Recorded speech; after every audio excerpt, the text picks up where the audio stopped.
செண்பகவல்லி கால்வாய் பாசன விவசாயிகள் அனைவருக்கும் வணக்கம்.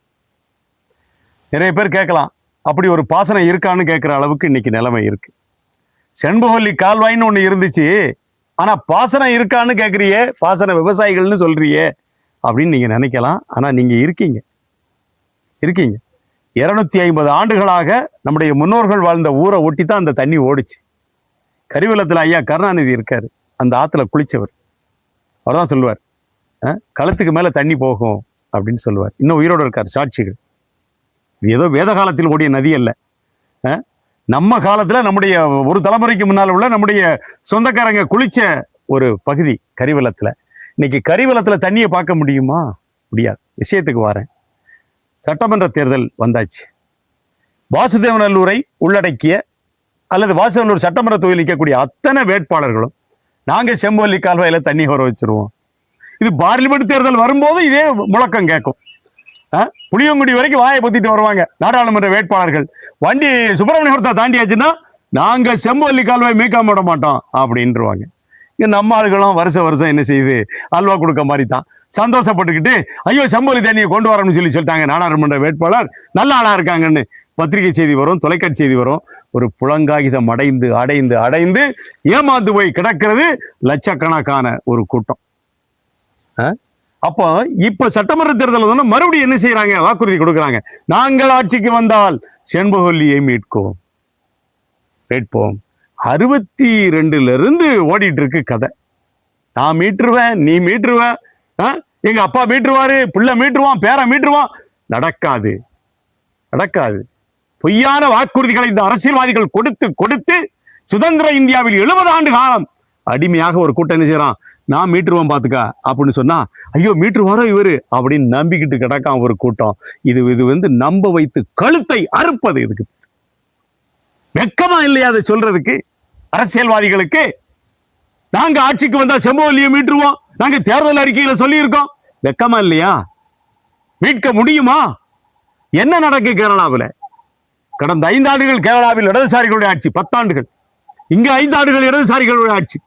2 பேரும் இணக்கமா இருக்காங்க, ஒரே கூட்டணியில இருக்காங்க. கேரளாவிலே இருக்கக்கூடிய காங்கிரஸ், கேரளாவில் இருக்கக்கூடிய ஆளக்கூடிய கம்யூனிஸ்ட், 2 பேரும் தமிழ்நாட்டில் ஆளுங்கட்சியோட கூட்டணி. கூட்டணியில தானே இருந்திய. என்றாவது ஒரு நாள் இந்த தமிழ்நாட்டுடைய நீர்வளத்துறை அமைச்சர் துரைமுருகன் அவர்கள் கேரளத்தினுடைய நீர்வளத்துறை அமைச்சரான ரோசி அகஸ்டினை போய் பார்த்து, ஏப்பா இந்த செம்பகவல்லி கால்வாய் தண்ணியை திருப்பணும்பா, ஒரு நாள் இந்த 5 ஆண்டுல பேசியிருப்பாரா? ஒரு நாள் பேசல. முல்லை பெரியாறில் எப்படி இந்த தமிழ் மக்களுக்கு மிகப்பெரிய துரோகத்தை இழைத்தார்களோ அதேதான் இந்த செம்பகவல்லியிலே நடந்துகிட்டு இருக்கு. நாங்க என்ன கேட்கிறோம், அரசாங்கத்திட்ட நீ எனக்கு இலவசம் கொடுன்னு கேட்கிறோமா? நீ 5000 கொண்டு 10,000 கொண்டுன்னு கேட்கிறோமா? கேட்கல. எங்களுக்கு தண்ணியை காலங்காலமாக ஓடி எங்களுடைய தண்ணியை கொண்டு வான்னு கேட்கிறோம். இதுக்கு ஒரு பேச்சுவார்த்தை நடத்த முடியாதா? கேரளாவில் நீங்க என்ன செஞ்சீங்க? தமிழ்நாடு முதலமைச்சர் பதவியேற்ற உடனே அங்க எங்க போனீங்க? மார்க்சிய கம்யூனிஸ்ட் கட்சியினுடைய மாநில மாநாட்டிற்கு கண்ணூர் போனீங்க, சிறப்பு அழைப்பாளர். இந்திய கம்யூனிஸ்ட் கட்சியினுடைய மாநாடு திருவனந்தபுரத்திலே, அங்க போனீங்க. வைக்கத்திலே ஒருவருடைய மண்டபம் திறப்பு விழா, சிலை திறப்பு விழான்னு அங்க வைக்கத்துக்கு போனீங்க. எல்லா பக்கமும் போறீங்க, எல்லாத்தையும் பேசுறீங்க. ஆனால் நீங்கள் பேச மறந்த 2 விடயம், ஒன்று செண்பகவல்லி, இன்னொன்று முல்லை பெரியார். பேசவே இல்லை. சரி, இந்த தேர்தல் அறிக்கை கொடுத்துச்ச திராவிட முன்னேற்ற கழகம், அறிக்கையில எங்கேயா செண்பகவல்லி இருக்கான்னு தேடி பார்த்தோம், இல்ல. அதிமுகவினுடைய அறிக்கை இன்னும் வரல, ஆனா அவங்க கொடுத்திருக்காங்கன்னு எங்களுக்கு தெரியல. அப்ப தேர்தலுக்கு தேர்தல் நீங்கள் கொடுக்கக்கூடிய போலியான வாக்குறுதிகளில் ஒன்று, நாங்க ஆட்சிக்கு வந்தா செம்பகவல்லி கால்வாய் தண்ணி கீழே வரும். இதை நம்பிட்டு ஒரு கூட்டம், இந்த இவர் சொல்லிட்டாருடா, அண்ணன் சொல்லிட்டாருடா, தண்ணி வந்துரும்டா. அந்த கிழக்க அந்த ஆற்றங்கரையோட இந்த செம்பகவல்லி கால்வாய் தண்ணி உடனே ஆற்றங்கரையோட உட்கார்ந்துருக்க பாருங்க, எங்க ஆத்தா மாரியம்மா, அவ உங்களை விட்டு வைக்க மாட்டேன். அதான் உண்மை. மனிதர்களுடைய சாபம் பொய்யாக போனால் கூட கடவுளினுடைய சாபம் பலிக்கும். எத்தனை வருஷம் ஏமாந்துட்டு இருக்கோம். ஒரு நியாயம் வேண்டாமா? நாடு கடந்து ஓடக்கூடிய நைல் நதியை பார்த்துட்டு இருக்கோம். வரலாற்றுல இல்லை, இன்னைக்கு ஓடிட்டு இருக்கு. பாகிஸ்தானோட சண்டை இருக்கு. நமக்கு சுதந்திரத்திற்கு பிறகு 47 இருந்து சண்டை நடந்துகிட்டே இருக்கு. ஒரு எதிரி நாடாக கட்டமைக்கப்பட்ட பாகிஸ்தானுக்குள்ள சிந்து, ராவி, பியாஸ், சட்லஜ் உள்ள போயிட்டு இந்தியாக்குள்ள வருதுங்க. உள்ள போயிட்டு வருது. வங்கதேசத்தோட அவ்வப்போது உரசல், பிரம்மபுத்திரா உள்ள போயிட்டு வெளியே வருது. அண்டை நாடுகளோடு செல்லக்கூடிய இந்த ஆறுகள் எல்லாம் நம் கண்முன் காட்சிகளாக விரியும் போது இந்த இருக்கக்கூடிய சுண்டைக்காய் கேரளா நல்லா ஓடக்கூடிய ஒரு பை எங்க போய் என்ன செய்வான், திருவனந்தபுரத்தில் ஆரம்பிச்சாம்னா காசர்கோட்டுக்கு ஒரு நாள்ல ஓடி முடிச்சு 12 மணி நேரத்தில் ஓடிடுவான். அதுதான் ஸ்டேட் கேரளா. அந்த கேரளாவோட ஒரு பேச்சுவார்த்தை நடத்தி இந்த செண்பகவல்லி கால்வாய் தண்ணியை கொண்டு வரணும்னு சொல்லி கேட்டா, அங்க கேரளாக்காரன் என்ன செஞ்சுட்டான், செண்பகவல்லி கால்வாயில பெரியார் டைகர் ரிசர்வோட ஈஸ்ட் டிவிஷன் அதை டிக்ளேர் பண்ணிட்டு இது டைகர் ரிசர்வ்ல இருக்கு, நீங்க மேல யாரும் வராதீங்க அப்படின்னு சொல்லிட்டு இருக்கான். நான் ஒன்னே ஒண்ணு கேட்கிறேன், இந்த அரசியல்வாதிகளுக்கு, வாசவல்லூர் போட்டியிடக்கூடிய அரசியல்வாதிகள், நீங்க எந்த கட்சி வேணாலும் இருக்கீங்க, எங்களுக்கு தேவையில்லை. நீங்க யாராக வேணாலும் இருக்க, எங்களுக்கு தேவையில்லை. ஆனால் உடைந்து கிடப்பது 33 மீட்டர் தான் உங்களுக்கு தெரியுமா?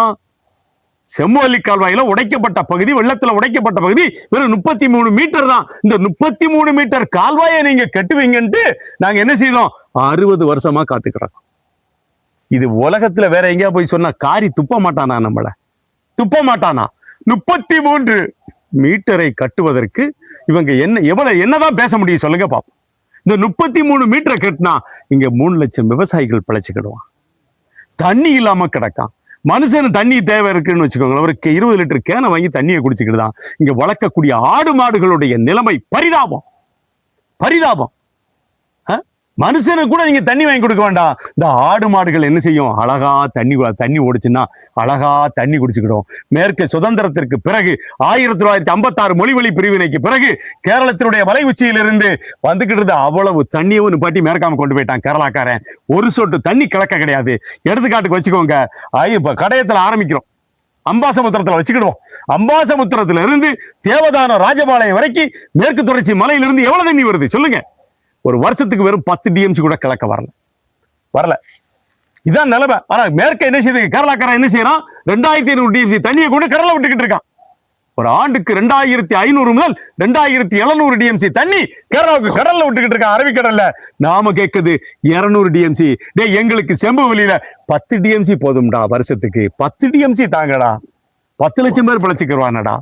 சாத்தூர் காஞ்சி போய் கிடக்கு, வெம்பக்கோட்டை அணையில வேலிக்கருவம் மண்டி கிடக்கு, கருவன்னூர்ல செம்புவல்லி கால்வாயில என்ன செய்யுது, அம்மட்டு வேலிக்கருவ நிட்சேப நதி என்று சொல்லி நாங்கள் தலையில் தூக்கி வைத்து கொண்டாடி அந்த நதி இன்னைக்கு என்ன செய்யுது, வேலிக்கருவம் மண்டி கிடக்கு. பெரிய வெள்ளம் வந்தா கூட தண்ணி வர மாட்டேங்குது. அதான் நிலைமை, அதான் நிலைமை. அதனால அரசியல்வாதிகள் கொடுக்கக்கூடிய போலி வாக்குறுதிகளை நீங்களே நினைச்சு பாருங்க. அரசியல்வாதிகளை ஒவ்வொரு முறை ஓட்டு கேட்டு வரும்போதும், நாங்க ஆட்சிக்கு வந்தா இந்த கால்வாயை திறந்துருவோம், நாங்க ஆட்சிக்கு வந்தா தண்ணி மேல இருந்து கீழே வந்துடும் சொல்லி போலியாக வாக்குறுதி கொடுக்கிறீர்களே, வெக்கமா இல்லையா? வெக்கமா இல்லையா? இந்த அரசாங்கம் நினைத்திருந்தால் ஒரு 10 நிமிஷம் ஆயிருக்குமா? 10 நிமிஷம் ஆயிருக்குமா? இந்த துறை எவ்வளவு பெரிய துறை, நீர்வள ஆதாரத்துறை. அந்த துறைக்கு அமைச்சராக போட்டீங்களே அண்ணன் துரைமுருகனை, வேலை செஞ்சாரா அவர் இந்த 5 வருஷத்துல? என்ன வேலை செஞ்சார்? என்ன வேலை செஞ்சார்? ஊழல் புறையோடி போய் இருக்கக்கூடிய ஒரு துறையாக இன்றைக்கு என்ன செய்திருக்கிறது, நீர்வள ஆதாரத்துறை மாறி இருக்கிறது. அதை சரி செய்ய வேண்டாமா நம்ம முதலமைச்சர் அவர்கள்?